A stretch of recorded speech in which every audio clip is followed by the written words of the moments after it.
Military husband catches pregnant cheating wife affair. Partner at home and gets epic revenge. It was a warm summer evening when I finally stepped off the plane. After 8 long months of deployment in a distant, war-torn land, I was finally home. The air was thick with the scent of grass and gasoline, foreign landscapes I had grown accustomed to. The familiarity of it all hit me like a wave, memories rushing back with each breath I took. Lazy Sundays spent on the porch, the smoky aroma of neighborhood barbecues wafting through the air, and the quiet, comforting nights spent in the arms of my wife. My chest tightened with anticipation, and I could hardly contain my excitement. I was home. As I walked through the airport, the noise and chaos around me faded into the background. My thoughts were consumed by her, my wife, the woman I had been thinking about every day since I left. I had spent countless nights imagining this moment, replaying it over and over in my mind. I thought about the look on her face when she opened the door to find me standing there, unannounced. I pictured her gasp of surprise, the way her eyes would light up with joy, and the embrace that would erase all the months of loneliness and distance. I was finally back where I belonged, and I was ready to pick up our life right where we had left off. The drive home felt like a dream, a blur of familiar streets and landmarks that had become distant memories. Each turn brought me closer to her, to the life I had missed more than I ever thought possible. The city had a strange stillness to it, as I navigated my way through the quiet neighborhoods. Everything looked the same, yet somehow different, like I was seeing it all with new eyes. As I turned onto our street, my heart began to pound with excitement and nerves. I pulled up to the driveway, the sight of our house filling me with a warmth I hadn't felt in months.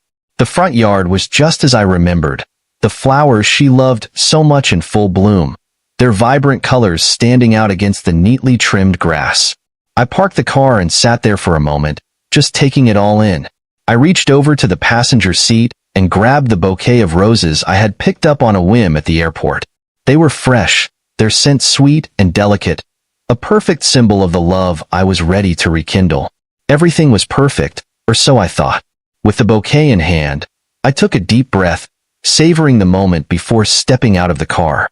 As I walked up the path to our front door, I felt a sense of peace, a certainty that everything was about to fall into place. I approached the front door, the doorbell chimed, echoing through the quiet evening air, and I waited, my breath held in anticipation. I imagined her footsteps on the other side of the door, the surprise in her eyes, the joy on her face.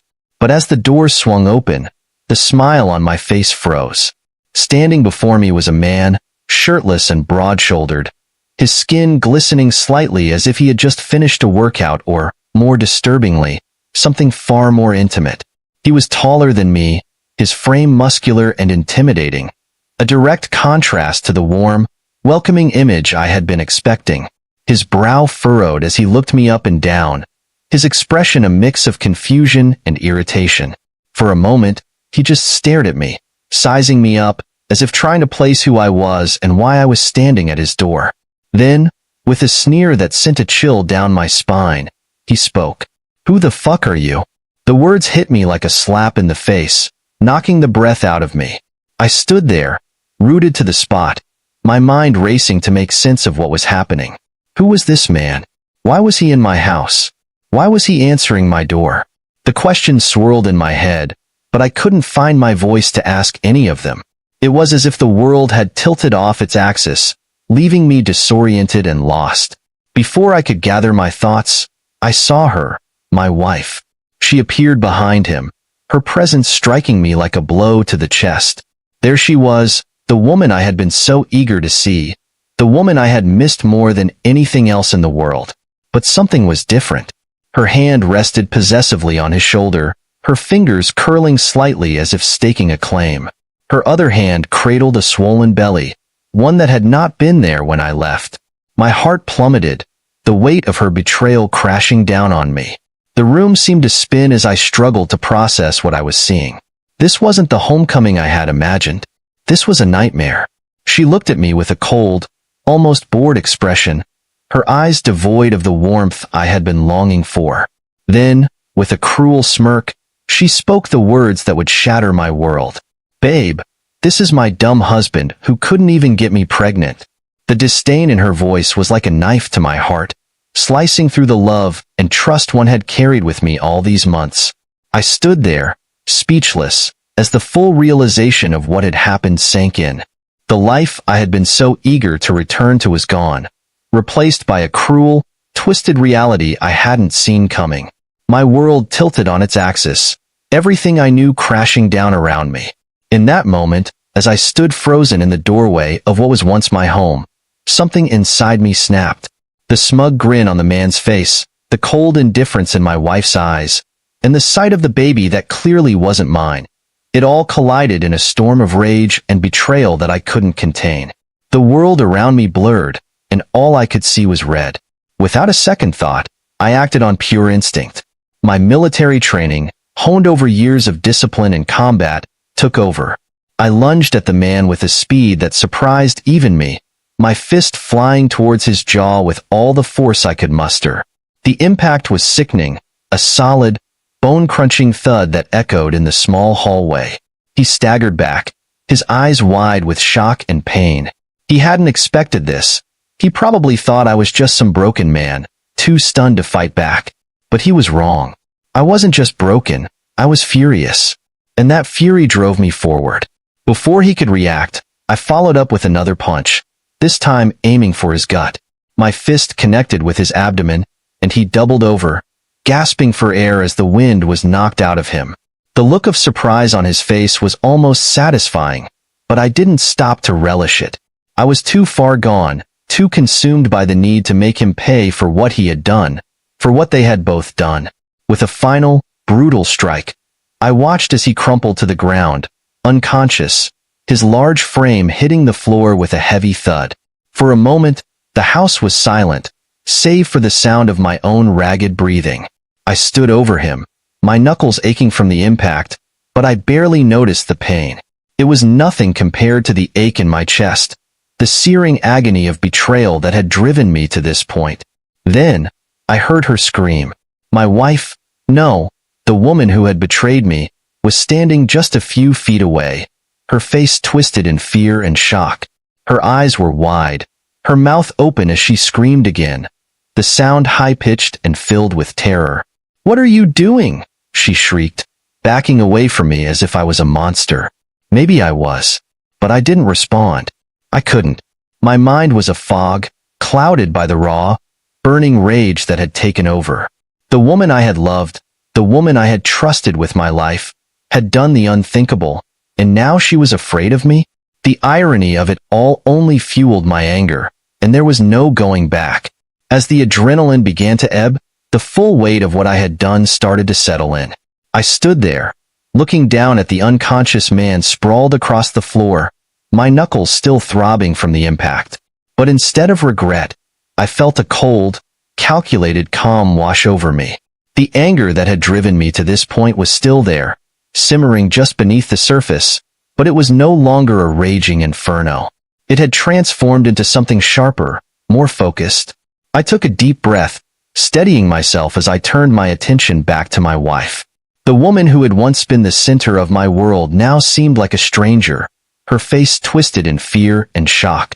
The sight of her cowering against the wall, her hands protectively over her swollen belly, only served to remind me of the betrayal that had shattered everything we once had. "You think you can just replace me?" I asked, my voice low and steady, each word laced with an edge that made her flinch. "Move on like I never existed?" She didn't respond at first, her eyes wide with terror as she stared back at me. The bravado she had displayed earlier was gone, replaced by a palpable fear that hung in the air between us. For a moment, she just stood there, trembling, her mouth opening and closing as if she was struggling to find the words. "Please, don't hurt me," she finally managed to say, her voice barely above a whisper. It trembled with fear, each word a plea for mercy. Her vulnerability, the sheer terror in her eyes, might have moved me once, might have made me reconsider, might have softened the anger in my heart, but not anymore. The hurt she had inflicted on me, the way she had destroyed our life together, had hardened me in a way I hadn't thought possible. I shook my head slowly, a bitter laugh escaping my lips. The sound was cold, devoid of any humor. "You've already hurt me more than you could ever know," I said, my voice tinged with a sadness that surprised even me. She looked down, unable to meet my gaze, her shoulders slumping in defeat. The silence between us was thick, heavy with unspoken accusations and shattered dreams. Everything we had once shared, every moment of happiness, every promise, was now tainted by the betrayal that lay between us like a chasm that could never be crossed. As I stood in the middle of our home, watching her, waiting for something, an explanation, an apology, anything that might make sense of what she had done. But there was nothing.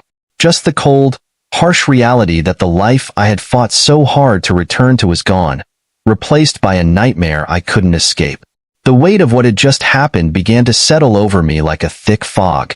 The house, our house, felt like a stranger to me now. The walls that once held our laughter, our love, our life together, now seemed to close in around me, suffocating and unfamiliar. Every corner, every piece of furniture, every photo on the wall was a reminder of the life we had built, a life that had been shattered in an instant. I looked around the living room, my eyes scanning the space that had once been filled with so much warmth. The couch where we had spent countless evenings curled up together, watching movies and talking about our future, now seemed distant and cold. The kitchen, where we had cooked meals together, laughing and sharing stories about our day, was just a collection of empty countertops and hollow memories. Everything felt different now, foreign and tainted by the betrayal that had unfolded before my eyes. My gaze eventually settled on the doorway, the same doorway I had walked through just minutes ago with a heart full of hope and a bouquet of roses in my hand. The roses now lay forgotten on the floor, their vibrant petals a stark contrast to the dull, lifeless atmosphere that had taken over the house. I hadn't even realized I had dropped them, but now, looking at them, they felt like the perfect symbol of everything I had lost.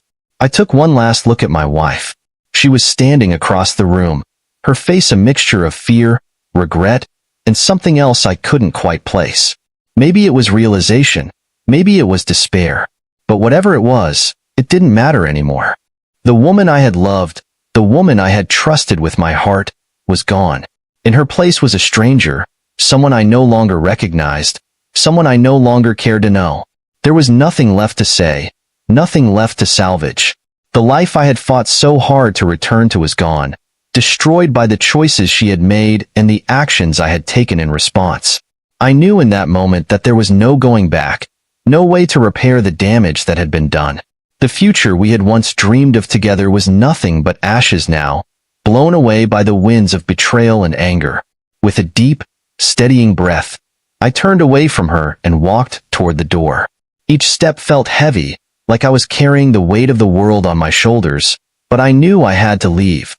Staying here, in this house filled with broken dreams and shattered trust, would only prolong the pain. I needed to walk away, to let go of the past, and to start figuring out what came next. As I reached the doorway, I paused for a moment, glancing back at the life I was leaving behind.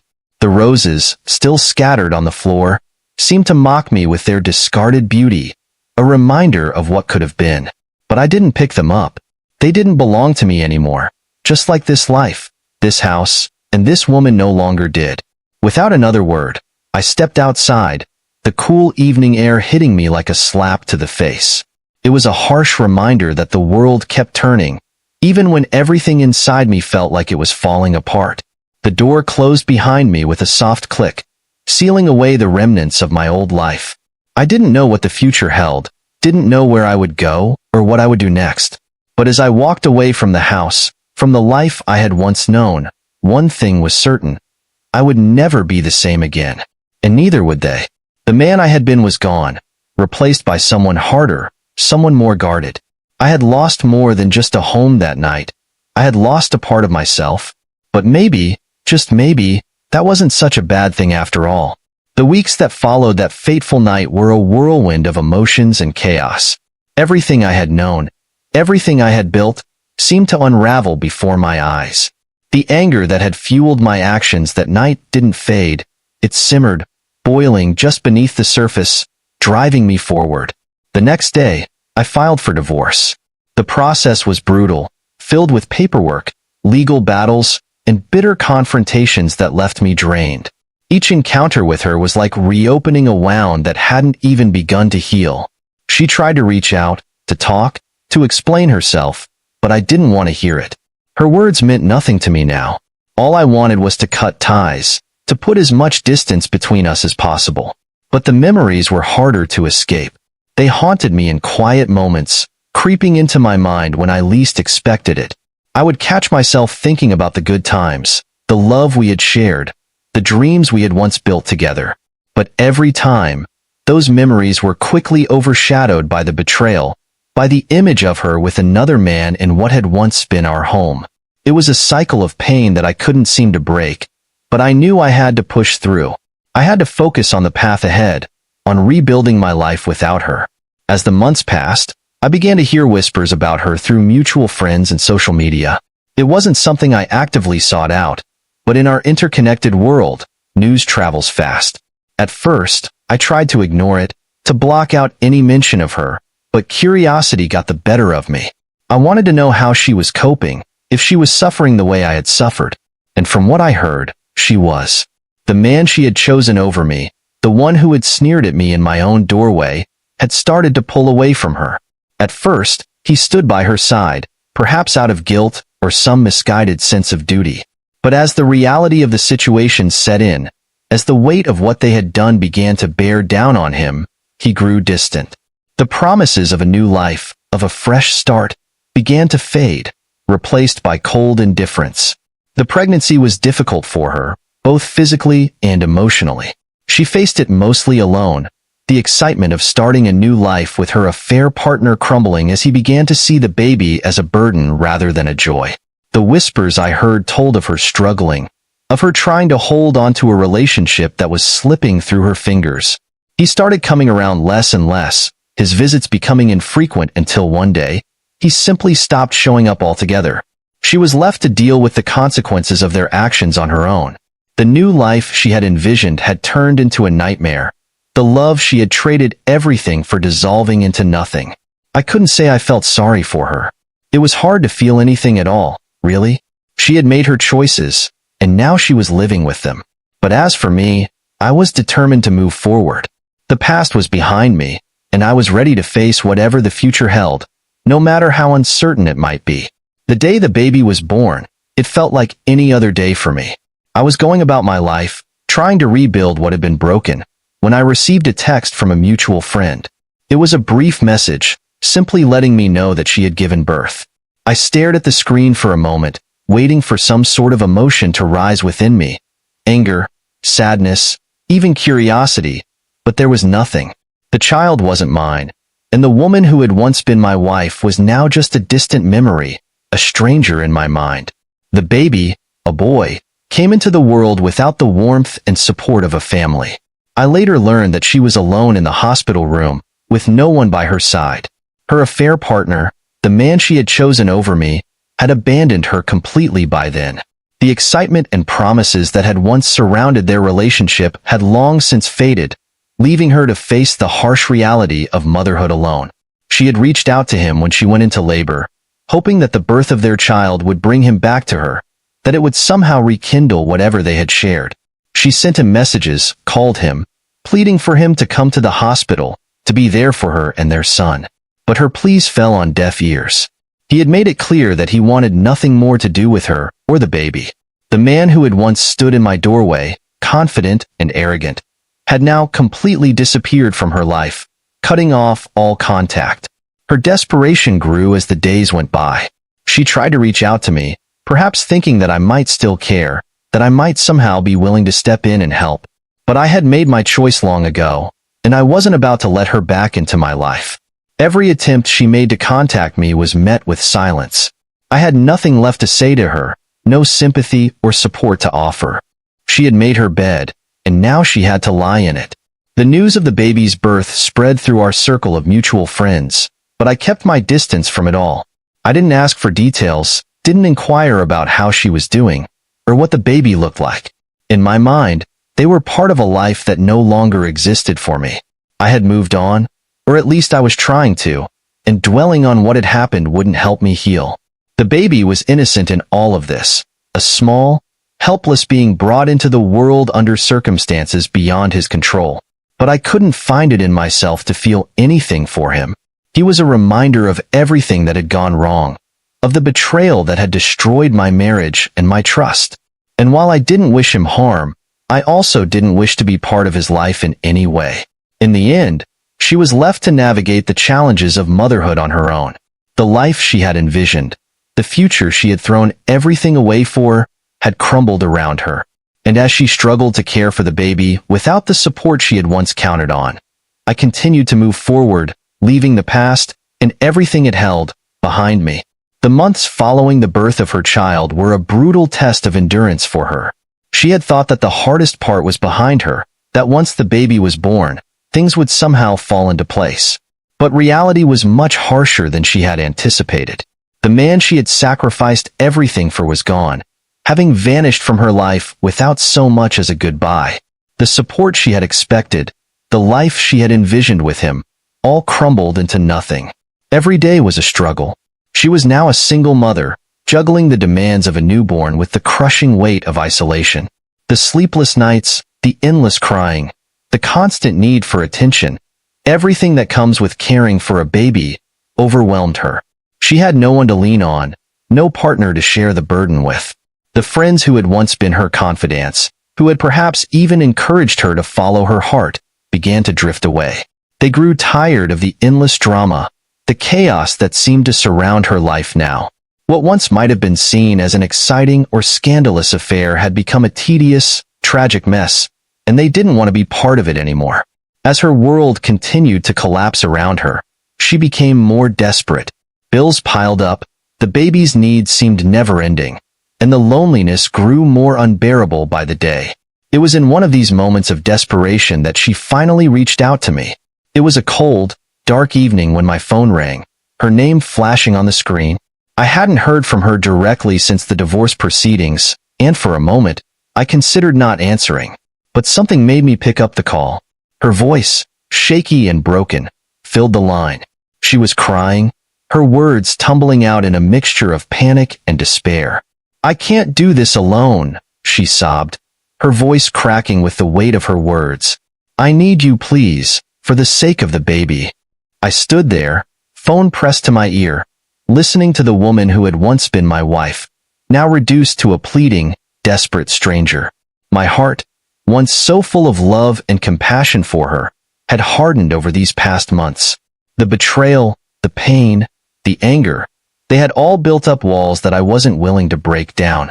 "You made your bed," I finally said, my voice cold and detached, each word deliberately measured. "Now you have to lie in it." There was a silence on the other end of the line, a silence filled with the echoes of all that had been lost between us. I could hear her breathing, could almost picture her face, twisted with anguish, but I felt nothing. There was no satisfaction in my words, no pleasure in her suffering, only a numb acceptance that this was how it had to be. I hung up the phone, the finality of the action hitting me like a door slamming shut. There was no going back, no undoing the choices that had led us here. She had made her decisions, and I had made mine. The life we once shared was gone, a distant memory that now seemed almost like a dream. As I put the phone down, I knew that whatever connection we once had was now truly severed. There was nothing left to salvage, no reason to hold on to the past. She would have to find her own way forward, just as I had. And as for me, I would continue on my own path, leaving her and the remnants of our life together far behind.